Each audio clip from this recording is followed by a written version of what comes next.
The U.S. government is under new management, and things are nuts. Let's get ready to unload. I don't ever slow up, no I don't take sh**. I got no love for the fakeness. If you wanna play tough and wanna hate this, I'll always show up. I don't ever slow up, no I don't take sh**. I got no love for the fakeness. If you wanna play tough and wanna hate this, I'll always show up and make a statement. I don't ever slow up, no I don't take sh**. I got no love for the fakeness. If you wanna play tough and wanna hate this, I'll always show up. Welcome to Women Atheists Unload, the show for secular women and our humanist allies to address events of significance to the secular community, demurely and with mindfulness. This week, we're discussing the Trump NATO that swept into Washington on Monday and is expected to keep atmospheric depression in the air over the region for the next 4 years. But first, you need to know that Skeptic Haven is monetized, and that means you can send super chats to serve us with your best questions, and we'll have no choice but to respond like a 34th indictment. You can also ask questions the regular way, and we'll try to get to as many as we can. Now, let's meet today's team. I'm Ember, host of Good News on the Transpositions, co-host of 30 and 60 here on Skeptic Haven, and slayer of pseudoscience on my own channel, Better Than Ember. And I am joined by Mary. Would you like to introduce yourself? Look, I recently have a book that's ready for release, and I just need everybody to know that I wrote AFAB in it, and my friend read it and asked me what it meant. And currently, there's a little disclaimer afterwards that says assigned female at birth, or alternatively, a fucking Amish bitch. Hi. Welcome to the 5th day of Gilead. Wait, is it 6 days? 5 days. 5 days. Monday, Tuesday, Wednesday, Thursday, Friday, Saturday. So if you count Monday, because it was at noon on Monday. So Monday's like a half day. So it's not quite. We're almost there. Yeah. Welcome. My goodness. And hello to everyone in the live chat. If you'd like to join us for future shows, make sure you're subscribed and your notification bell is turned on. Also, while you're clicking around, why not hit like on this video? It does help. Thank you. With all that said, we have a lot to talk about.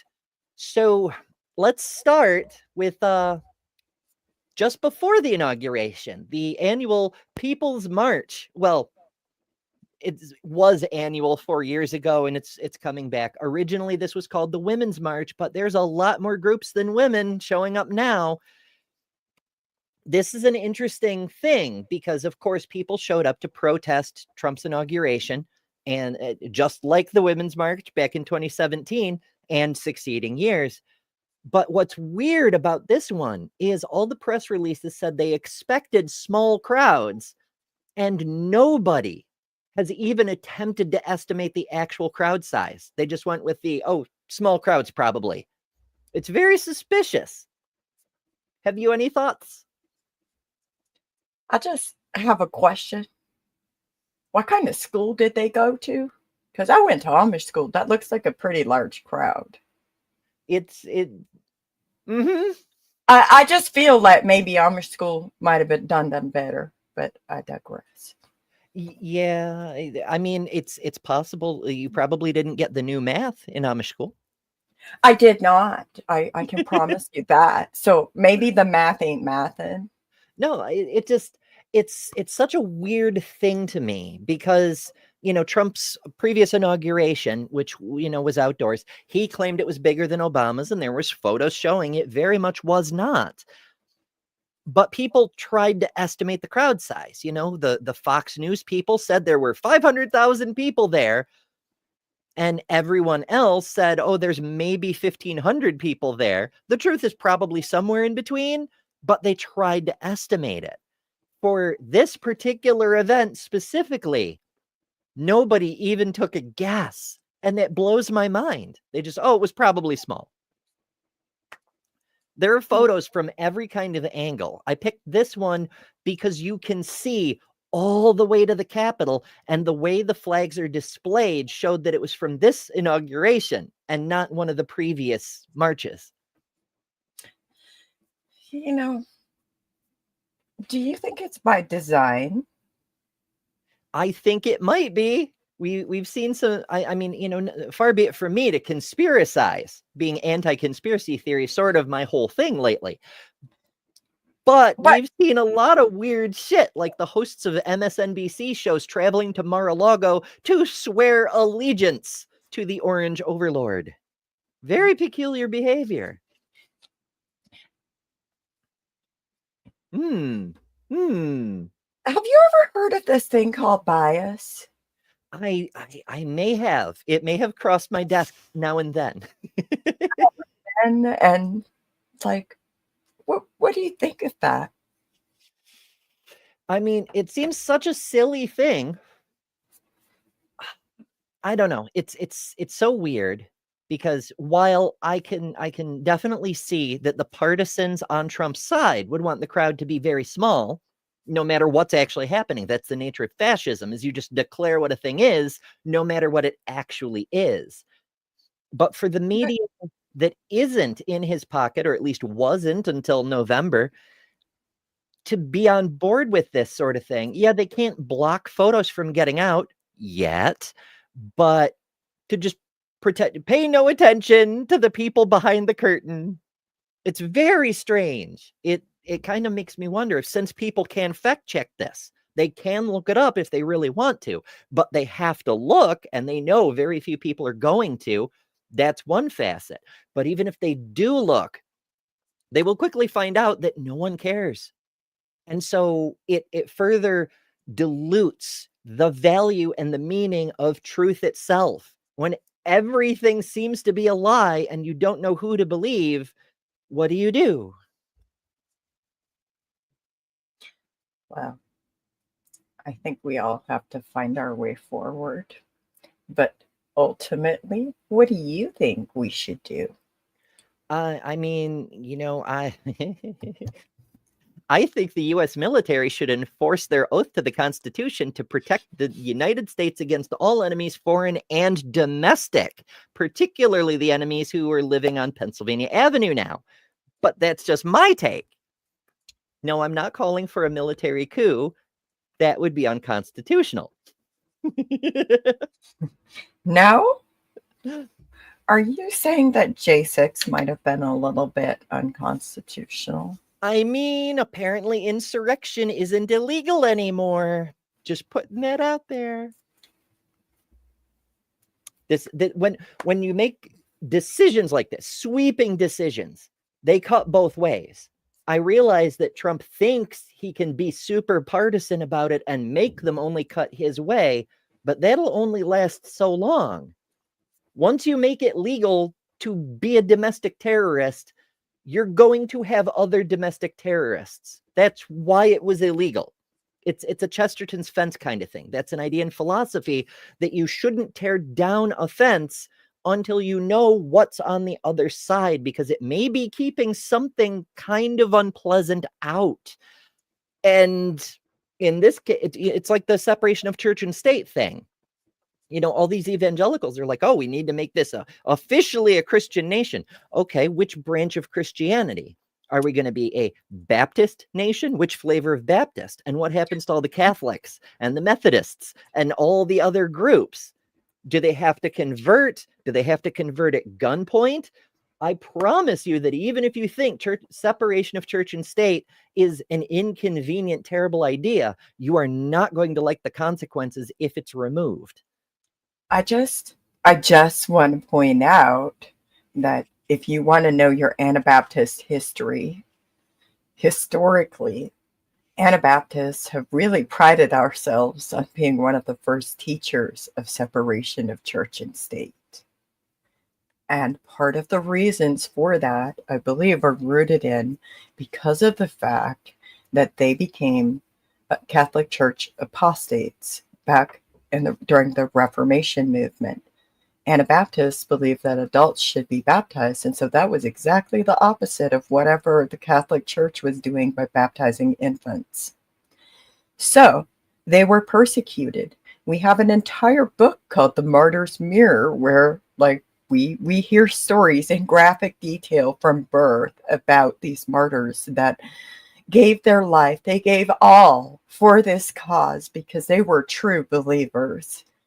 There's even Dirk Williams who was going across the ice on a pond trying to get away from his pursuers, and behind him the pursuers fell through the ice, and he turned around and saved them, and then they captured him, and then they brutally unalived him. So part of that is rooted in avoiding that kind of persecution again.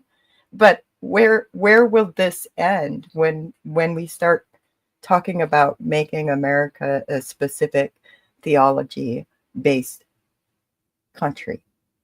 Yeah. Which theology? Is it determined by majority? Is it determined by vote? Of course not. It's determined by fiat from above. It's whatever the Grand Poobah says. But it may not stay that way. I mean, we could very easily end up with the Islamic states of America. I don't know. It's almost like absolute power corrupts. Almost. You may have something there. And speaking of corruption, that's another one. Corruption? I know. See how smooth I am with these transitions? It brings us to our next topic, because I know there's so much that this dude has done.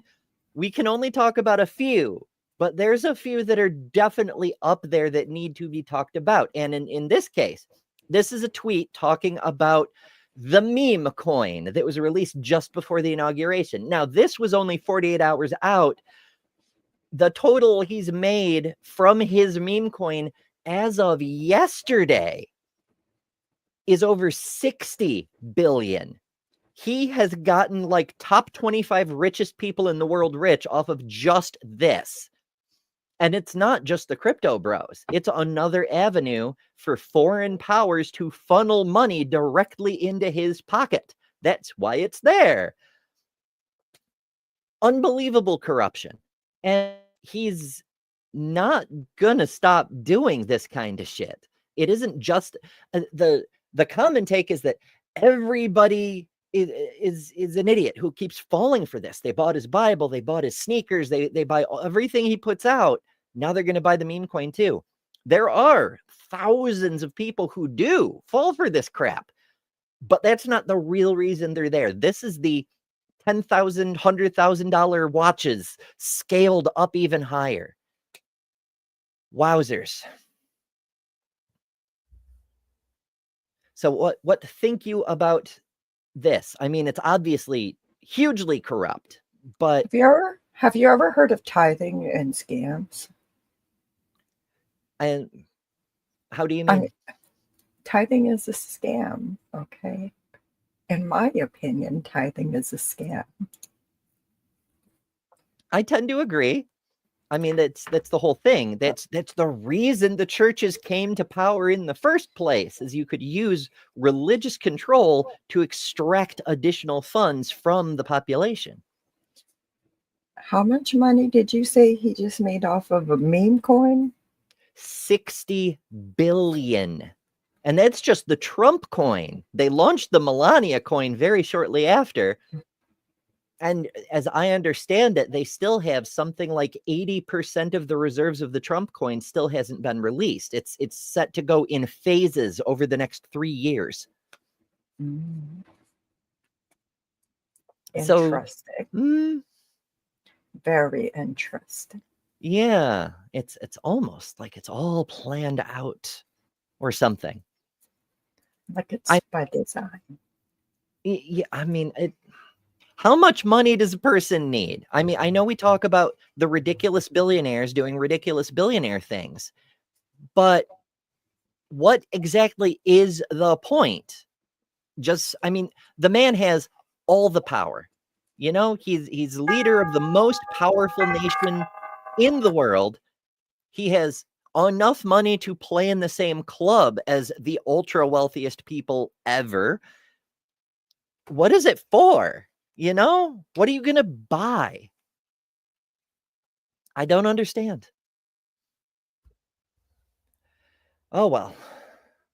But as I said, there's quite a lot This tweet touches on the next thing as well, which was the sudden change in his inauguration plans. Now, of course, we speculate that he canceled the outdoor inauguration and moved it into the Capitol because of the weather, even though the weather's about the same as it always is on a January 20th in Washington, D.C. Whatever.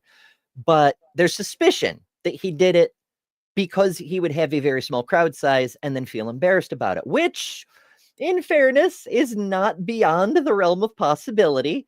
But also, they raised hundreds of millions of dollars for this event. Ticket sales alone cleared 200 million, and then they just canceled it. No refunds. They're just the tickets are commemorative now. He's just keeping it. What are we doing? What's happening here? Why are people okay with that? Right? Why is, I mean, it's just mind-blowing to me. I don't even know how to fully process these things that are happening. And that's sort of the point though, right? Because there's so much going on all at the same time in these first few days that stuff like this, it's almost barely a footnote. It just tagged along with that previous tweet about the freaking meme coin to show the corruption and the blatant grift. But it gets lost in the noise. It's just one more thing to be confused about because of all the other shit that's happening. And that's part of the overall strategy. I mean, he did the same thing last time where he tried to burn everyone out as quickly as possible. And Stephen Miller, his advisor, has said they're doing the same thing again this time. Yeah. Well, and did you watch that video of this Episcopal? I can't say the word, but this bishop that asked him Bishop to have Buddy. empathy. Yes. Did you watch that video? I've seen bits of it. She actually was on the original list of topics, but there's so many topics. Well, like I find it interesting because I'm watching and hearing from people that this bishop committed the sin of empathy, which yeah, I've never heard of empathy for your fellow human being being a sin. And when they taught us to be like Jesus, they said we should live our lives like Jesus. What was displayed in that? They tell us he showed empathy for his fellow man, and then they turn around and they say empathy is a sin. I'm having a really hard time wrapping my head around that. Yeah, Sorry, it kind of shows where they're coming from. I found a picture of Bishop Buddy. Yes. And it's, I mean, she's been the bishop of the Washington, D.C. diocese, during Trump's first presidency. She called him out when he tear gas bombed the church so that he could go do the photo op. And her church is in charge of the school that Barron went to. Like, she's been there for a while, and like now it's an issue. My goodness. So this was Trump's response. The so-called bishop, because we have to just poison the well immediately. We have to attack the person's credibility instead of the ideas they're presenting. Who spoke at the National Prayer Service on Tuesday morning was a radical left hardline Trump hater. If you've seen what she said, literally, she appealed to Trump. That was the only time. I don't even know if she used. Asked for mercy. Mm-hmm. She asked for mercy. That is what she asked for. Let's be very clear. Asking for mercy. She's suggesting that people do what Jesus said, which, how dare? And I mean, this goes on. He never addresses her arguments. He says she was nasty in tone policing, #canceled, but also that's what he calls every woman who dares to speak to him. because we live in fucking Gilead. You women need to stay silent when a man is in your presence, even though he came to her prayer service. Sädersmö så Schweizer and ni har så åsikter. I'm just saying I should only speak in these tones of voice that are approved by the men in charge of me. I feel like I've already experienced enough of that, and I just don't want to. I'm good. I'll pass. Mm-hmm. Hard pass. It's a hard no. For sure. And the church did respond to this, taking it point by point, which was really neat to see. It's a really long post, so it wouldn't show up very well on our screen. But it refers to things how, obviously, she never mentioned the large number of illegal immigrants that come into our country and kill people. First of all, citation fucking needed, but also the overwhelming majority of crime, like in the 98+% range, is American citizens. Basically, all crime is done by American citizens. So if you're worried about large groups of people committing crimes, you should be deporting the citizens and inviting the illegals in. There's no consistency with this nonsense. And they went on point by point by point, but I love how they finished, because the last thing they said, they did it in a much more pastoral way. But what it boils down to is what Benjamin Franklin used to say: the sting in the rebuke is the truth. If you're feeling pangs about when a person invokes Jesus to ask you to be kind, that's not a problem with their argument. That's not even a problem with scripture. That's a you problem, friend. Almost like it might be time for you to examine your own behaviors and values and why you are conducting yourself in that manner. Almost. I mean, far be it from us to, criticize. Well, but not even criticize. Remember, women and AFAB people, like, they're not supposed to. It's not even just a don't criticize. For people like that, they're supposed to never question anything, because questioning is not being a good submissive helpmeet. And all I gotta say is I never made a good fucking helpmeet, and I never want to. Yeah, I think that's why a lot of us are here in Skeptic Haven, because being skeptics, we have a tendency to question things, and that makes the fascists more than a little uncomfortable with us.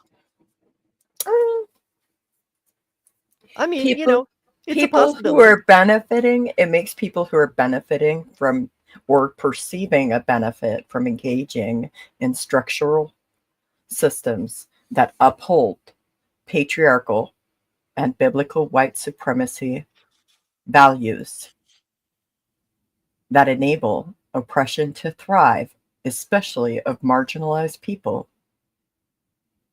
They will have a problem with it. Mm-hmm.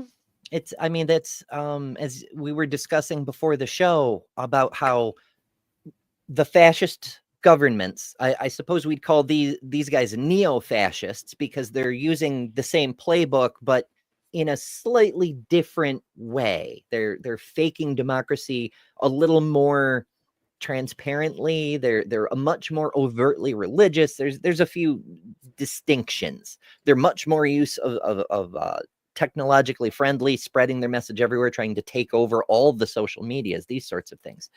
But to what you were saying is that there's a lot of similarity between authoritarian neo-fascism and authoritarian high control religions and cults. Like, they're all kind of in the same general category, where there's a supreme leader, the hierarchy. That person's word is scripture. It is not to be questioned. It is not to be challenged under any circumstances. If they say the sky is green, no one will say, that's not quite accurate, sir. An entire division of the Department of the Interior will go out and start spray painting the sky to try to make it green, because he can't be wrong. He's fucking infallible. And you know what else? They also usually have like a transcendental mission. They're operating based on a higher belief. They're part of a group that's working for the betterment of everybody, but really what they're doing is engaging in tactics that actually actively harm people.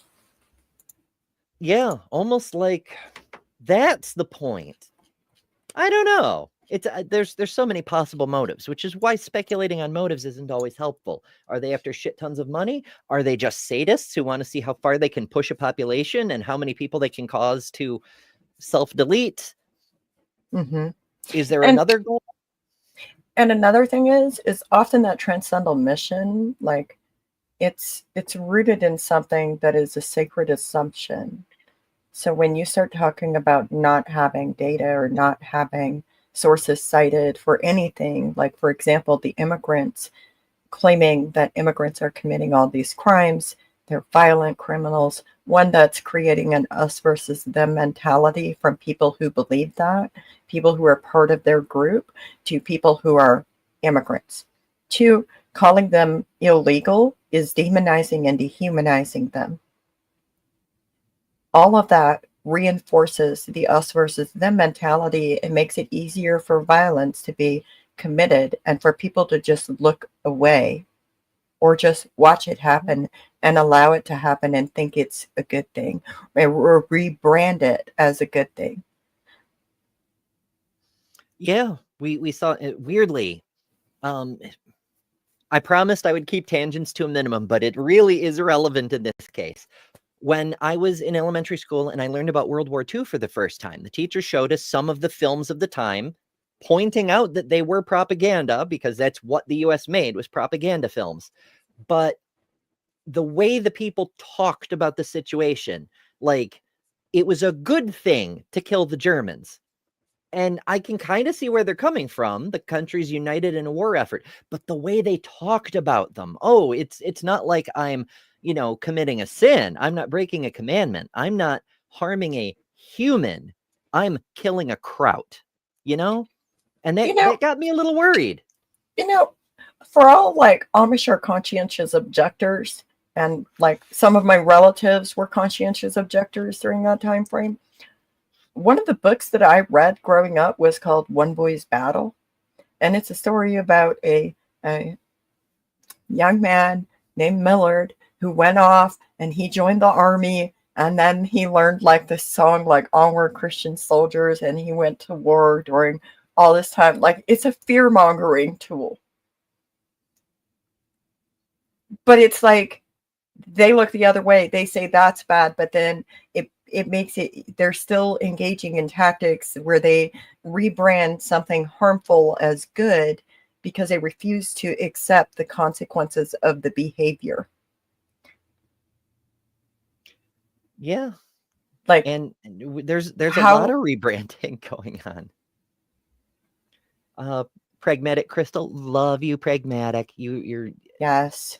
just a wealth of information and always here for the community. I mean, Pragmatic got her own thank you stream over on Skeptic Spin, friend of the community, Justin's channel, and well Oh, deserved. congratulations. Yeah. That's amazing. Pragmatic says dehumanizing makes you not have to look away while the atrocities are happening. Yeah, that's pretty accurate. Yeah, I dare say. I mean, we see similar later in school, reading things like Huckleberry Finn, where killing the black people, well, you're not hurting a human, you're only killing black people. What's the problem? All these sorts Yeah. of things. It's so easy to dehumanize people, which is one of the reasons that we tend towards insisting on humanism. Yes.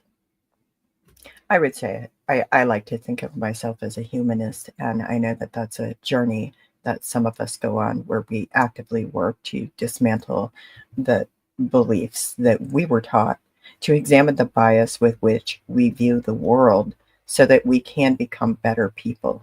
Because as Maya Angelou said, when we don't know better, we can't do better. But when we know better, we do better. Mhm.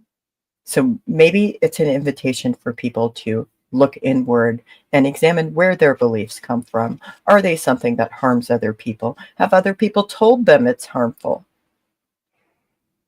And do they wish to continue upholding those values, or do they wish to shed them? Yeah. Do you want to be told what to think? A lot of people subscribe to religion for precisely that reason. Life is a lot less scary if someone else is going to tell you what you think and how to act. And if you behave in this certain way, this is what you can expect, even though that never happens. But that's a whole other thing. Earlier, you were talking about rewriting the way we look at things, rewriting history itself. And on Inauguration Day, we started to see that really, really fast. I was watching one of the independent YouTube news shows during the inauguration speech. And while the speech was happening, whitehouse.gov was completely rewritten, or more precisely, completely overwritten, because there was nothing there at first except for this video.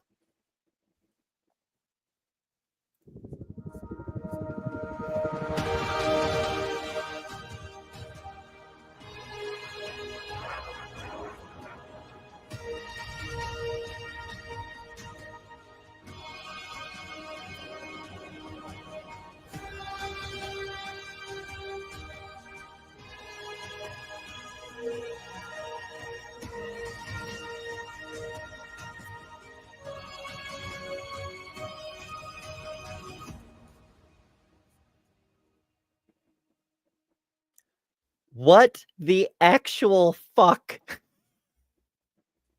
What was the purpose of that? Pure propaganda.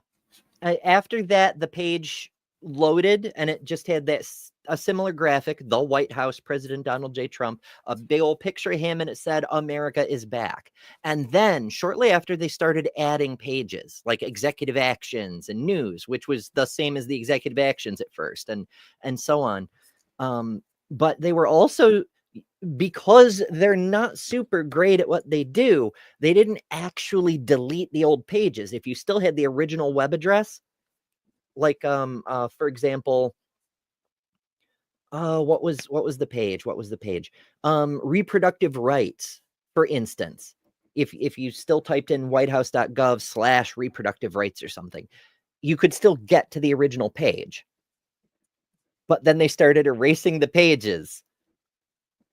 And it was so crazy. But they opened it with propaganda. That was the most important thing they wanted everybody to see. Was our freaking movie star superhero is here. Okay. What about the people who were calling him daddy? Yeah, that's a little weird. They're so weird. Why are they so weird? That's like vomit inducing for me. Why? Which is another thing that high control groups do. They have distinguishable vernacular. Oh, yes. And they have quite a bit of that. My goodness. There's so much. It's not just Make America Great Again. It's, a lot of the dog whistles, some of them are obvious that everyone's caught on to by now, like woke, which they appropriated from the Black community, by the way. Yeah.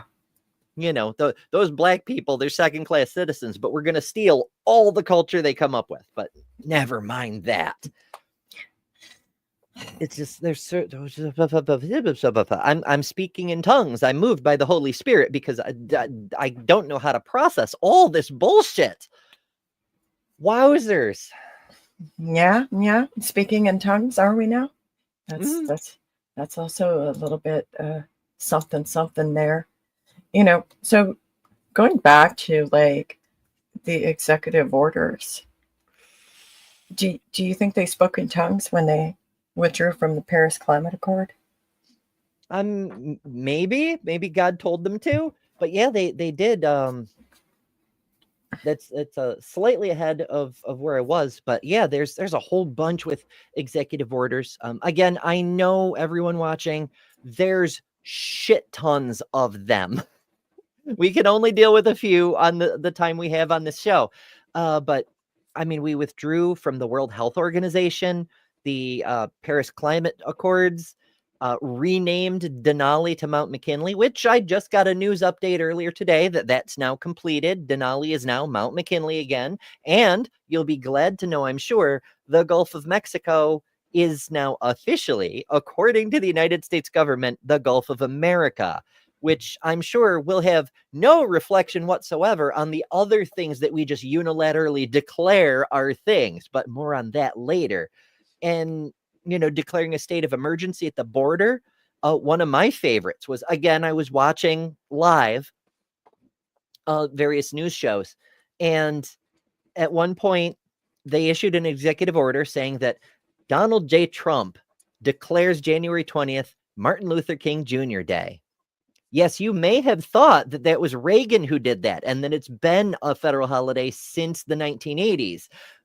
But you were mistaken. The correct fact is that Donald J. Trump honored the legacy of Martin Luther King Jr. by creating a federal holiday for him. But then they realized that was very stupid and they were stealing glory from Reagan. So they got rid of it. They took that one away. But then they said, fuck it, and they put it back. So you now have to correct your history books several times. They did used to say Reagan created Martin Luther King Jr. Day, but then you had to change them to say Trump, but then you had to change them back, and now you have to change them to say Trump again. Just so we're clear, as things stand right now, we have always been at war with East Asia. We are at war with East Asia. I mean, I almost feel like that's intentional because they wanted to put us in a situation where we're questioning what's true. That's part of the overall strategy. They're making us go back and forth because there is a thought control technique that charlatans, con men, high control religious leaders, everybody who wants to manipulate people uses. And that's force people into making choices between what's right and supporting you. Because every time they say yes to you and say no to what is right, they're more tightly bound to you on a deep emotional level because now they've invested in that relationship with you. They've given up so much to earn loyalty or whatever, however they perceive it. I noticed it with an early video that I did. It was a response to a hate preacher who'd gone to a campus to go insult LGBT people.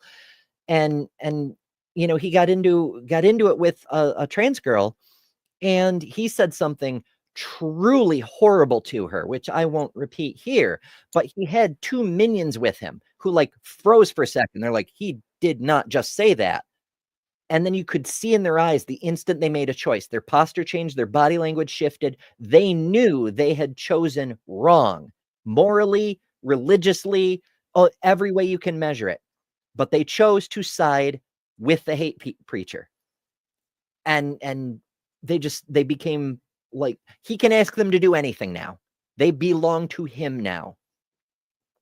Switching Martin Luther King Day on and off, not nearly the same level of thing.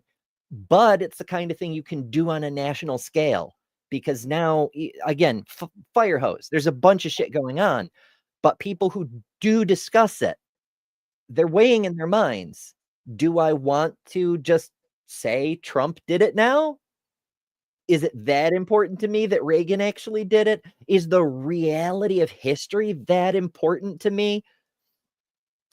It's just one more thing, one more little lever of control. Well, they're just incompetent. Let me just give you another example of that kind of control. So when you leave Amish communities, often when you go back to visit, your family or your community might ask you to wear your Amish clothes, or they might ask you to wear Amish clothes specifically to be there because they don't want children to get the wrong idea about you, right?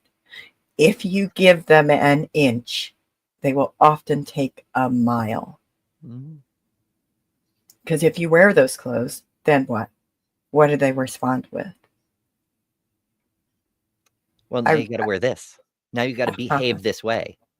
You got to only talk in these tones of voices. You got to only use this vernacular. You got to code switch. You got to go back from like the culture you're now in to the culture you are working to dismantle. And it's really difficult to do that in the first place. Because once you see it, you can never unsee it. But until you see it, you just kind of go through life and you just do it. Yeah, a lot of people expect that that's how things are supposed to be. And that's kind of disturbing. That's why it's so imperative to engage in critical thinking and skepticism. Mm-hmm.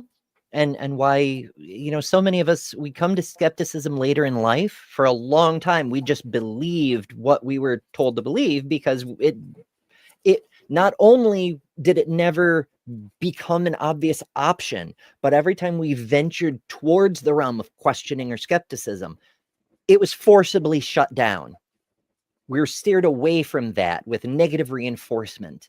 It's training you how to be. And that's one of the reasons that skepticism and critical thinking are key elements of humanism. If we're not allowed to question, we are being oppressed, even if life is perfectly pleasant otherwise, because you don't actually have your own choices. You're not living your own life.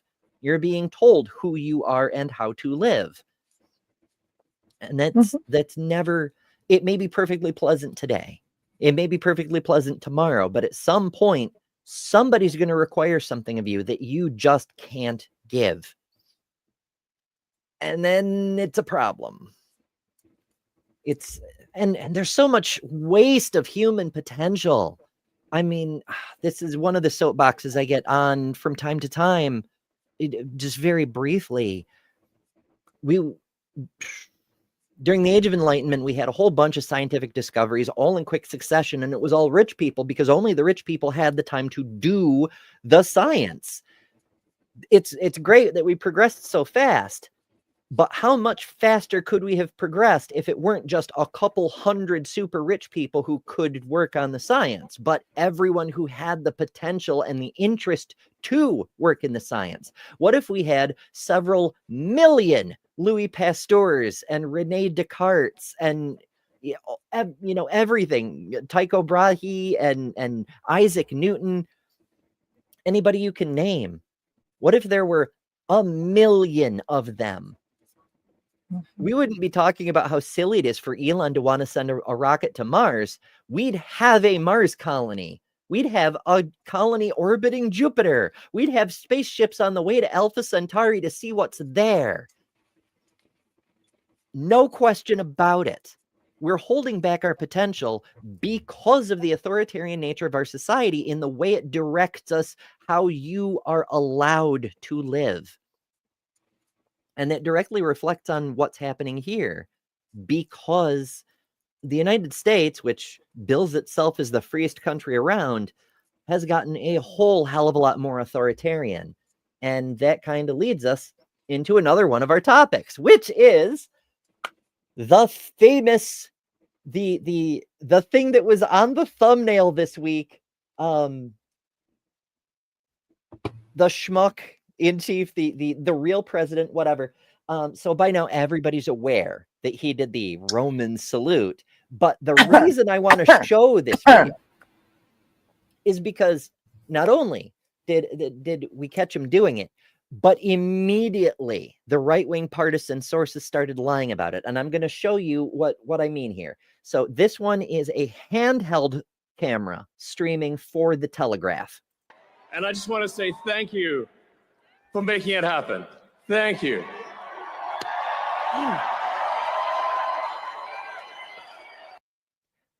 And that went out live. Okay, fine. Well, making it happen. Thank you. Feed from Politico. That was actually the Associated Press feed, but I grabbed it from Politico, whatever. And it's the same thing, just a different angle. Fine, whatever. Now watch how Fox covered it in a second, because there's a pause. for making it happen. Thank you. What's this?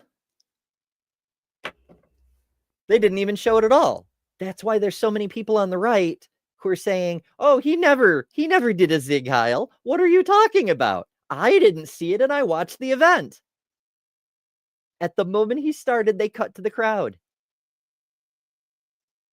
Now, there are photos all over the place, but they have a bit more plausible deniability because nobody saw him do it on their side.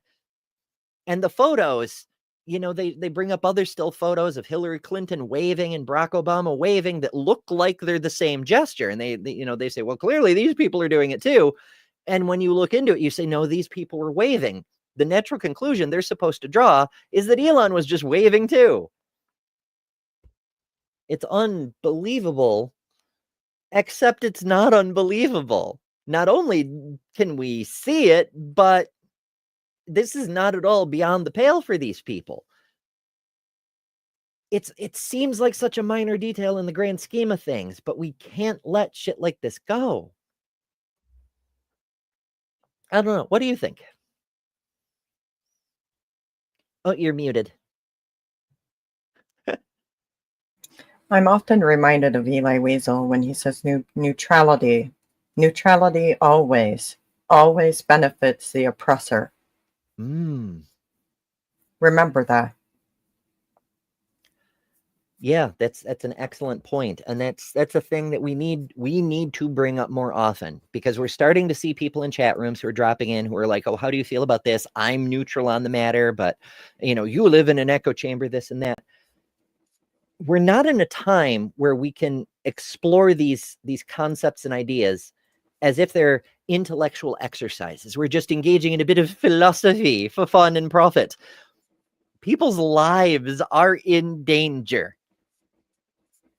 And to say, oh, well, I'm just neutral on this. Do you care about people's lives, or do you just want to, suck on the Cheeto Benito's mushroom, shall we say? And what do you think that's going to get you? Why do you think that proximity to power, or your perceived proximity to power, is going to prevent you from actually experiencing harm from the people and the structural systems that are upholding oppressive ideology that actually oppresses you? Why do you think that you are exempt from experiencing harm from that? Why do you think your proximity to power protects you? Does it really protect you, or is this just a way for you to continue engaging and upholding those values without ever having to do the actual work of examining your belief system? I wonder if some of it is just to be able to continue to pretend that things are normal and go about business as usual until you're directly impacted. For instance, earlier today, a few community friends were doing a members live stream on one channel, and one of the people said that it's horrible, all the stuff that he's doing, but we need to fight back the right way. We have to fight back with lawyers and with legal action and through the courts, and by waiting our turn for our next shot at an election where maybe we just might, gee willikers, get to put a different representative into one seat that might make some difference, maybe. And naturally, a bunch of people in that area had a problem with that, because it's easy for you to say, we need to fight them with lawyers. I understand why people want to fight back, but we have to do it the right way. Well, they're not sending lawyers for the illegal immigrants. They're not sending lawyers for the trans people. They're not sending lawyers for the women who are trying to get abortions. They're sending armed police and military forces. They're sending agents in unmarked cars. Lawyers are the last thing they give a fuck about. Courts are very slow and people's lives are on the line. So saying, you know, you have to fight the certain way that I think is right is a little upsetting. And I Doesn't it? people would be Doesn't that upset. come from a position of privilege? Very. Doesn't somebody have to be sitting on a slight pedestal of privilege to be able to engage in this idea that there's only one right way to fight back? And even thinking that the right way even has any meaning anymore is kind of ridiculous. Because, I mean, you know, getting back to the executive orders, birthright citizenship. I mean, that one is probably not going to fly. I feel like that's a shot across the bow. The executive order to remove birthright citizenship. That's a constitutional amendment. You can't do anything about that with an executive order. And it's not the only order that's not valid, but that's a big one. And, you know, various attorneys general have already challenged it. Various states have already challenged it. And judges have already put in an early injunction against it being implemented. But that is a constitutional amendment that he's trying to overturn. I think that one he knew wouldn't fly, but he wanted to fire the shot to see where the resistance would show up. Who would take action against it? Who would file suits and in what way? So that when they get ready for the next thing, they can aim it a little more precisely. Yeah. And like to be very clear, 22 states challenged that one. But there was something I found very, very interesting. Have you heard about this plane that was sent to Mexico that Mexico wouldn't receive? Have you heard anything about this? I've heard that there is one, but I don't have any details. From my best understanding of it, they sent a plane load of immigrants that were being deported back to Mexico, and Mexico refused to accept them.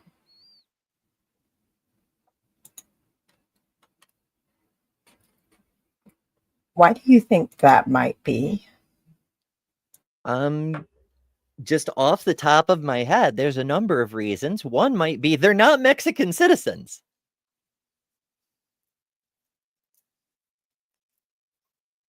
Just speculation, though.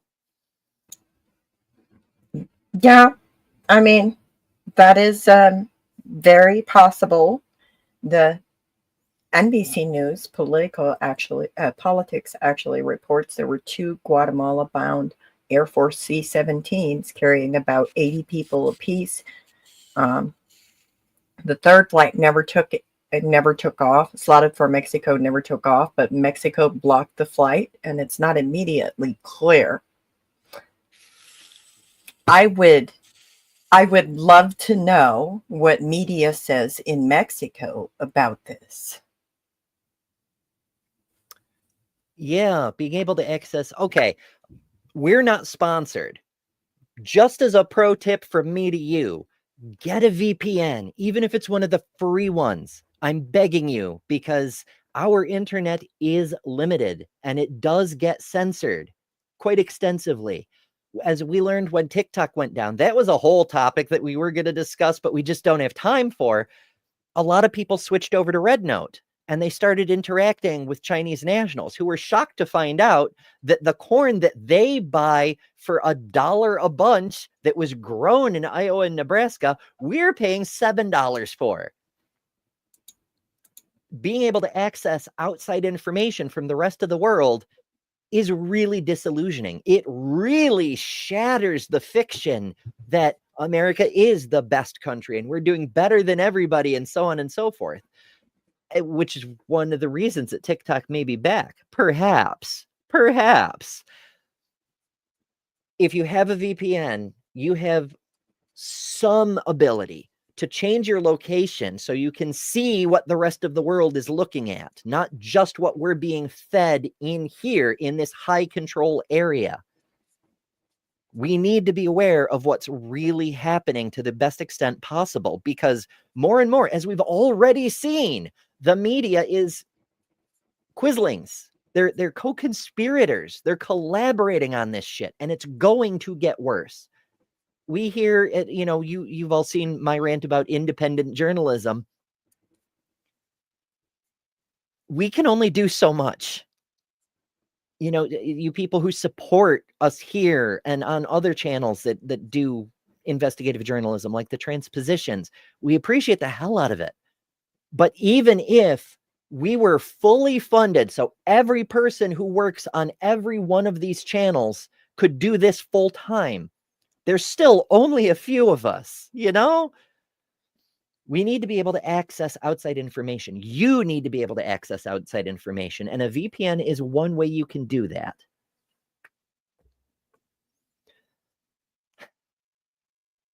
So that was a fun side tangent. Yes. Thank you for humoring me. Yeah, no, you're absolutely correct. And there's so much else like this. The birthright citizenship, the gender thing. The gender one, that one is just straight up laughable. Okay. Like, you do know, like, is anybody going to tell him that everybody starts off as female in utero? Is anybody going to tell him? Basic anatomy classes. Anyone? Basic, the minimum. I need people to see our government is somewhat smart, and I don't feel like that looks in any kind of way smart. I just don't like the look. They always tell us it's always about perception, and basic biology, just minimum. They do love to say basic biology. Minimum. There's a lot that's but wrong. Where did they take biology? Where did they take biology? I mean, I don't know. I don't know if they did. I feel like a lot of them dropped out in the 6th grade, or at least didn't pay attention. I mean, hell, everybody who's a higher up in the Republican Party, they're all trust fund kids. They all slept through school, and their parents paid for them to pass,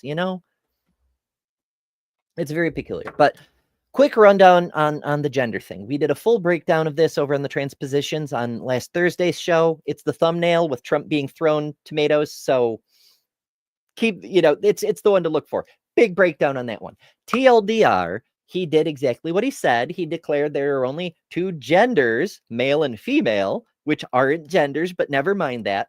And the language of the executive order says that sex will be assigned based on the gametes produced at conception. No newly fertilized zygote is producing gametes. So you could make a case that everyone's non-binary. But as much other stupid shit is in there, and there is a lot. I mean, we basically did a whole show on that. But the thing that everybody's missing, the big red flag that everyone has missed because they're so caught up in the minutia of how wrong the executive order is right up in the very tippy top, the preamble before the order even starts, where he says where he's drawing his authority to issue this executive order. It's from Article 5 of the Constitution.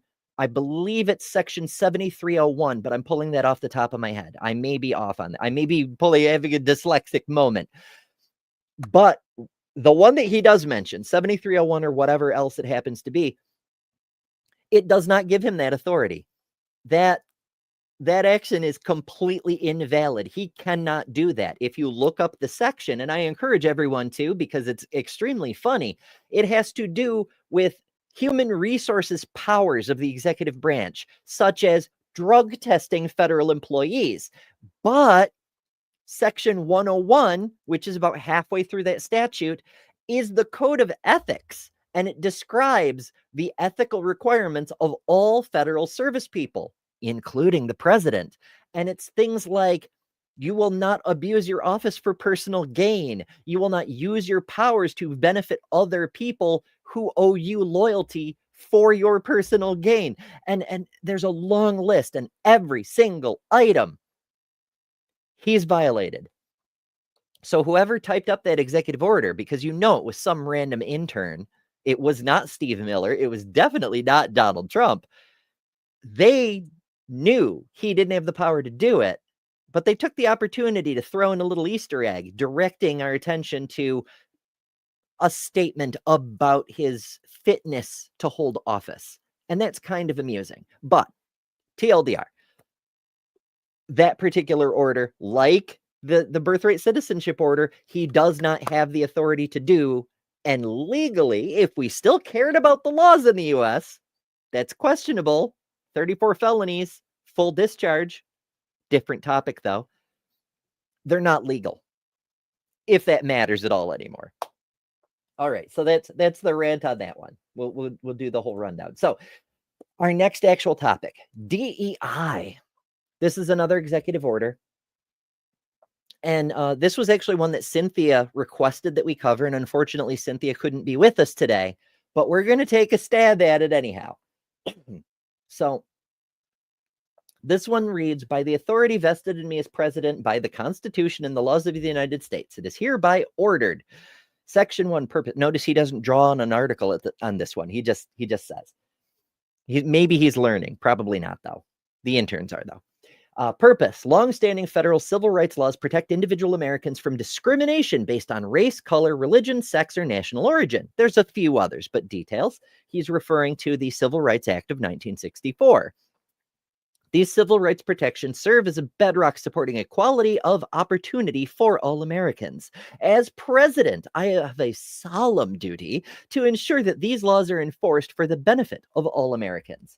Yet today, roughly 60 years after the passage of the Civil Rights Act of 1964, critical and influential institutions of American society, including the federal government, major corporations, financial institutions, which are generally major corporations, the medical industry, also major corporations, large commercial airlines, which are also major corporations. It goes on. Have adopted and actively used dangerous, demeaning, and immoral race and sex-based preferences under the guise of so-called diversity, equity, and inclusion, DEI, or diversity, equity, inclusion, and accessibility, DEIA, that can violate the civil rights laws of this nation. Illegal equal access. The illegal equality. Wowzers. Policies not only violate the text and spirit of our longstanding federal civil rights laws, they also undermine our national unity as they deny, discredit, and undermine the traditional American values of hard work. You know, how Donald Trump and all of his cronies rose to their positions through inheriting a shit ton of money and being as unscrupulous as possible. But sure, hard work, excellence. Okay. And individual, okay. You know what? The Comedy Act is fantastic. The TLDR, the breakdown on this one. They're repealing all federal DEI policies, and they're pushing hard to get other organizations to remove or repeal their DEI policies. And we've seen this coming. You know, so many corporations in the months leading up to the inauguration have already removed their own DEI policies and other similar things. Some of them facing significant backlash for it, but a bunch of them have done it. And of course, the point of DEI, for anyone not aware, is to express the principles in the Civil Rights Act of 1964. So it's kind of hilarious using that as alleged justification for basically making discrimination legal again, because that's the thrust here. Often, when you have people who are doing this, they create word salad. And people who have persecution complexes, often when they are challenged, or when there is something that challenges their actions and their behaviors that discriminate against other people, they will take that very thing, that policy, that written letter, that book, that research study, whatever it is, and they will find a way to rewrite the meaning of what was said in, like in this case, the Civil Rights Act. And people often play the victim. this is, and maybe I shouldn't say that, but this is where people play the victim. It is not people who are speaking out against abuse and harm and oppressive behaviors and policies and legislation that are playing the victim. It is people who are manipulating the narrative and rewriting the narrative about what a policy or what legislation means or how it should be applied. Also, do we still have any civil rights? Right? I mean, that's sort of the whole point of fascism is, oh, who deserves civil rights? The answer is no one. We haven't gotten rid of all of them quite yet, but it is still early days. We're still within the first week. So, there's that. All right, folks, we are rapidly approaching time. So I'm going to really quick touch on a couple of other related things, such as reproductive rights. As previously mentioned, the reproductive rights section of the White House erased. The reproductiverights.org erased. And HR 7, House Resolution 7. This one, it's fun. You can find it on congress.gov, at least for now. And basically, they're recognizing the importance of access to comprehensive, high-quality, life-affirming medical care for women of all ages. And they go on to assert this and restate this in a couple of different ways. But what I really want to call your attention to, if I can find it, here it is. This I can't highlight, but where my cursor is, hopefully you can see it because I can see it in the screen share screen. Whereas healthcare for women should also address the needs of men, families, and communities as they relate to women's healthcare. Whether you get healthcare depends on what the men have to say about it, about what the community leaders. I've already lived through this. I'm just saying, this is another hard pass. Mm-hmm. A lot of people have. I mean, there's people still alive who remember. I mean, hell, it's still the standard practice today that a woman can't get her tubes tied unless her husband says it's okay. It's fucking wild. And they go on. The point of this resolution is they want to promote this pro women's health centers. That's a special kind of certification that a health center can get. They talk a lot about the services provided, but what they don't talk about is the service not provided. The Pro Woman Health Center certification is a program set up by evangelical organizations specifically to never even talk about abortion. Not only do they not provide full reproductive health care, they don't even talk about it. It doesn't exist. What is the treatment for ectopic pregnancies? Death. You just go die. That's their treatment, is just go die. What do we do when the fetus expires and like dies in utero?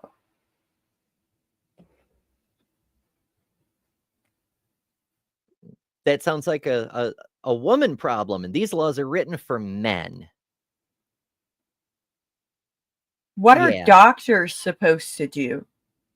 Because doctors take the oath to do no harm. That's a bit of a debate. I mean, you may have noticed several states have already passed abortion bans, reproductive health care restrictions, and a lot of the doctors are just leaving the state. They're like, I can't do it here. Furthermore, let's be very clear that in medical terminology, when people have a miscarriage, it is called a spontaneous abortion. Mm-hmm. So if you've had a miscarriage, you had an abortion. I need people to understand that the words they're using matter. And when they do not have enough information to make an informed decision, you don't just seek out information from one place. You seek out information from places that actually have done the work to provide you with appropriate, well-rounded information. And you seek it from multiple sources. And if you do that, if you go to like accepted medical sources for information about miscarriages and abortions, you will see that it is, in fact, medical care. Yeah. And, you know, I'm just saying that right now, I halfway wish I was in the state where a legislator introduced legislation to make it illegal for men to waste their seed on the ground. Did you I hear feel about like, that one? yes, I feel like this is biblical. And I feel like, you know, since like we really want to go there, like if you're going to give directives that say that every healthcare decision for women and AFAB bodies has to be with considering the men in charge of them. I just Yeah. feel like we need some legislation that actually monitors men's bodies and controls men's bodies the same way that they do to women and AFAB people's bodies. It is. I'm just saying. I mean, fair's fair, and it might help clear up this nonsense about people owning people soon. I don't know. I feel like the evangelicals would be down for that. They'd be like, well, yeah, everyone's a slave to someone. It's all, you know, that's just how the world works, obviously. Umbrella of authority, you know? It's like Oh all my the goodness. things. Yes. All right, so we've got one more, and this one I haven't seen covered in a lot of places, and it well, I'll just I'll let you see for yourself, and then we can chat about it. Oh. They all came in on the Olympics, and then I saw Johnny, and we got the World Cup too. And you know, it's only because they rigged the election that I'll be your president representing you there. You know, I got both of them. I got the Olympics and I got the World Cup. And I said, you know, it's too bad. One was in 2026 and the other was in 2028. And I said, I won't be there. I won't be your president. But then they rigged the election and now we won. So I'm going to be your president for the Olympics. So what do you make of that? Uh-huh. Excuse me. I'm gonna go need to find a brandy old fashioned. No. I don't know. At first I was like, oh, surely he's talking about like they twisted the IOC's arm to get the Olympics. That's clearly not what he's saying there. So am I crazy? Am I too partisan? Is there any other way he could have meant that? Is there anything else he could have been talking about when he said they rigged the election, so now I get to be your president? Is he saying that the election last year was a fraudulent election? I don't want to risk undermining democracy, but analysis of the ballots kind of makes it a very high probability, let us say. Like in so many of the swing states, we've got votes of people who are lifetime Democrat voters who voted Democrat straight down the ticket, except for the vote for president. And that was for Trump. And we do know that there are some people who voted for Democratic local representatives, congressional representatives, and so on, and still voted for Trump. They were featured on the news. There were very, very few of them. Well, but I don't know. All I got to say is I'm not a registered party, a registered member of any political party. However, pause, I would never compromise my own values by voting for somebody who says things and conducts himself in a way that are oddly reminiscent of people that I know who committed crimes of an egregious nature towards children and sometimes even their own children. We've wondered about that, about this particular individual as well. Nothing for certain on his own children part. Oh goodness. So I would love to hear your folks out there in chat, those of you watching later. Hello, future people. Let us know in the comments what the hell you think that was about. Because I am trying like hell to come up with an alternative hypothesis, and I just can't. If there is one, I want to know about it. So give us your thoughts in the comments. Before we go, do you have any closing thoughts, Mary? Well, I just had a thought, Amber. So I don't think that I can come up with like any other hypothesis, but I did have a thought of like, how does that play in with when you're already believing that you're being persecuted in this country?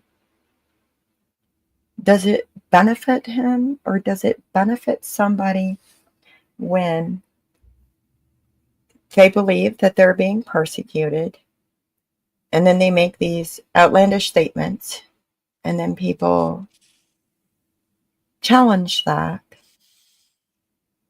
Does that feed their confirmation bias of believing that they are being persecuted?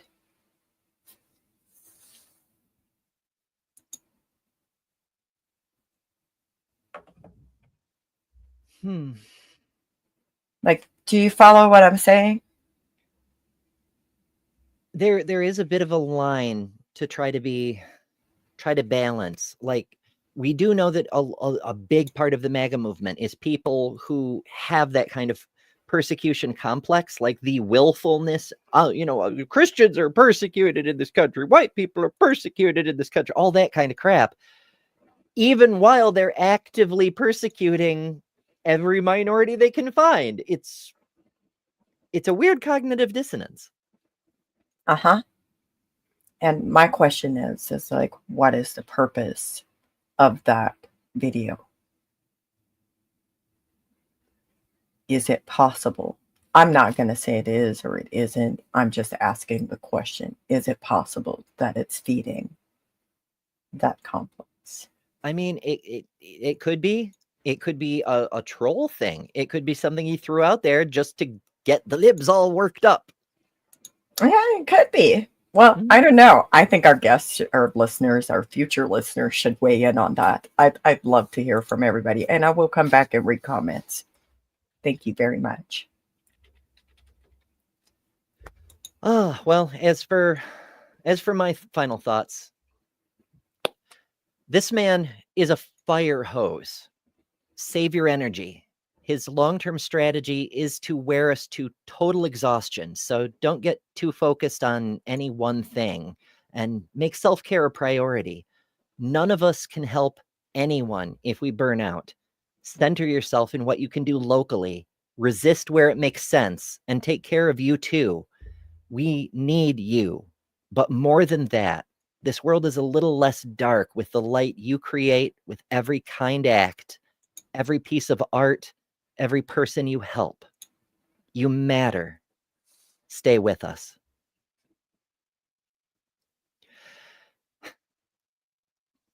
That's our show for this time. Remember to follow all our panelists and keep up with our mischief between shows.